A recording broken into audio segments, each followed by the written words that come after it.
welcome back to Nee's Kitchen. இன்னைக்கு Nee's Kitchenல நம்ம ஒரு ஹெல்தியான லெஃப்ட் ஓவர் இட்லி வச்சு ஒரு சாலட் பண்ண போறோம். இது ரொம்ப சிம்பிள் சாலட், ரொம்ப ஃபில்லிங் சாலட். வாங்க நம்ம வீடியோக்கு போலாம்.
இன்னைக்கு நம்ம சாலட்க்கு தேவையான பொருட்கள் ஒரு அரை கப் மாங்காய். இந்த மாங்காய் வந்து கொஞ்சம் ஸ்வீட்டாகவும் இருக்கும், அப்புறம் கொஞ்சம் புளிப்பாகவும் இருக்கும். ஸோ அந்த மாதிரி அரை கப்புக்கு மாங்காய் கட் பண்ணி வச்சுருக்கேன்.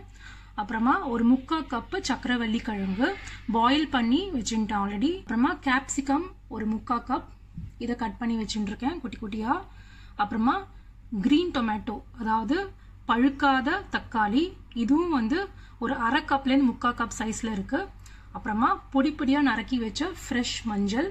அப்புறமா கொஞ்சோண்டு மெந்தி இலை. இந்த மெந்தி இலை வந்து ரொம்ப டெண்டராக இருக்கணும், தின்னாக இருந்தால் தான் சாப்பிட முடியும்.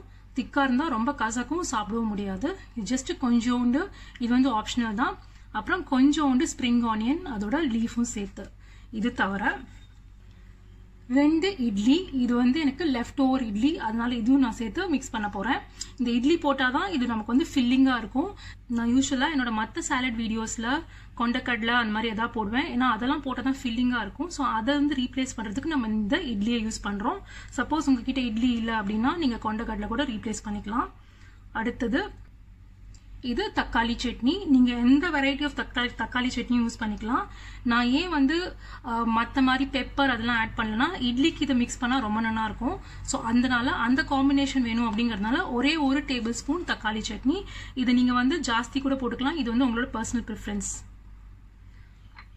அடுத்தது கருஞ்சீரகம், இது வந்து ஒரு 3/4 டீஸ்பூன் போட்டுட்டு இருக்கேன். ஸோ இப்போ இது எல்லாத்தையும் மிக்ஸ் பண்ணி எப்படி இருக்குன்னு பார்க்கலாம். ஸோ இட்லியை இந்த மாதிரி உதிரி விட்டுட்டு போட்டுட்டேன். அதுக்கப்புறமா மஞ்சள், அதுக்கப்புறமா இந்த வெஜிடபிள்ஸ் எல்லாம், மாங்காய், அப்புறம் தக்காளி, அப்புறமா கேப்சிகம், அப்புறமா ஸ்வீட் பொட்டேட்டோ. இப்போ நிறைய பேர் கேட்கலாம் இது ஸ்பாயில் ஆகாதுன்னு. இது வந்து மெயின்டெனன்ஸ் ரொம்ப ரொம்ப ஈஸி. இதை வாஷ் பண்ணி அப்படியே ட்ரை பண்ண வேண்டியதான். இதில் மஞ்சள் மட்டும் போடக்கூடாது, ஏன்னா கலர் ரீட்டைன் ஆகிடும். அதனால தான் நான் மஞ்சள் மட்டும் செப்பரேட்டாக வந்து ஒரு கப்பில் வச்சுருந்தேன். நெக்ஸ்ட் நம்ம கருஞ்சீரகம் ஆட் பண்ணலாம். அப்புறமா ஸ்ப்ரிங் ஆனியன், மேத்தி, அப்புறமா ஸ்ப்ரிங் ஆனியன், கடைசியாக தக்காளி சட்னி. இதில் நான் உப்பு ஆட் பண்ணல, ஏன்னா எனக்கு வந்து தக்காளி சட்னியில் இருக்கிற உப்பு போரும். உங்களுக்கு வேணும்னா உப்பு ஆட் பண்ணிக்கோங்க. அதே மாதிரி உங்களுக்கு இன்னும் கொஞ்சம் ஸ்பைஸ் வேணும்னா இன்னும் கூட தக்காளி சட்னி ஆட் பண்ணிக்கலாம். ஸோ இப்போ இதை நம்ம மிக்ஸ் பண்ண ஆரம்பிச்சிடலாம்.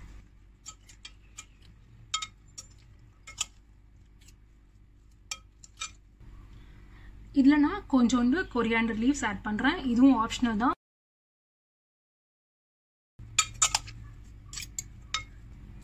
அவ்வளோதான், நம்ம சாலட் ரெடி. உங்களுக்கு தேவைப்பட்டா நீங்கள் ஆலிவ் ஆயில் மிக்ஸ் பண்ணிக்கலாம். பட் எனக்கு இதுவே போதும்னு தோணுது. ஏன்னா என்னோட தக்காளி சட்னியில் தாளிக்கிறதுக்கு ஆயில் ஆல்ரெடி இருக்குது. ஸோ அதுவே நல்லா ஆக்சுவலி ஓட்டிட்டு டேஸ்ட் நல்லா இருந்தது. ஸோ அதனால நான் வந்து ஆலிவ் ஆயில் ஆட் பண்ணல. ஓகே ஃப்ரெண்ட்ஸ், உங்களுக்கு இந்த சாலட் பிடிச்சிருக்கும்னு நினைக்கிறேன். உங்களுக்கு என்னோட வீடியோ பிடிச்சிருந்தா என்னோட வீடியோக்கு லைக் பண்ணுங்க, ஷேர் பண்ணுங்க, கமெண்ட் பண்ணுங்க. என்னோட சேனலுக்கு சப்ஸ்கிரைப் பண்ணுங்க. உங்களை சீக்கிரம் இன்னொரு வீடியோவில் சந்திக்கிறேன். See you soon. Bye bye.